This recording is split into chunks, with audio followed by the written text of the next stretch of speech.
Sveiki. Šiandien sužinosime, kaip visą Word dokumentą arba tik vieną puslapį kažkur jame paversti iš vertikalaus į horizontalų ar atvirkščiai. Pirmas dalykas, ką padarysim, tada Word'e susikursim 3 puslapius, kad geriau matytume, kas čia vyksta. Pirmas puslapis, sakykime, tada įsidedam taip, antrą puslapį.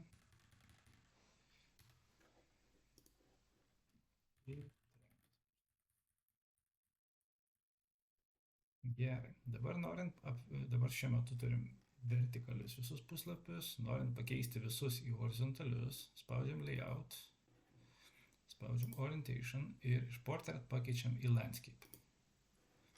Voila, turim 3 puslapius visus horizontalius. Grąžinam atgal ir dabar, jeigu, sakykime, norim tik tai vienam puslapį padaryti, kad jisai būtų horizontalus. Tai ką darom? Antram puslapį, sakykime, noriu antrą puslapį padaryti horizontalų, visi kiti, kad liktų vertikalus. Tai pasižiūrim visą informaciją, kuri yra antram puslapį. Sakykime, pasirenkam šitą pažymim.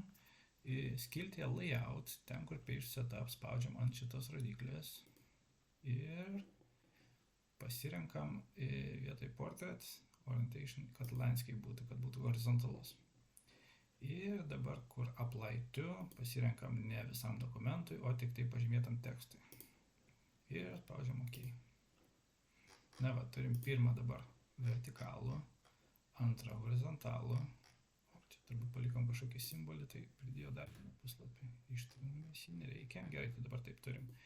Pirmas vertikalus, antras horizontalus, trečias vertikalus.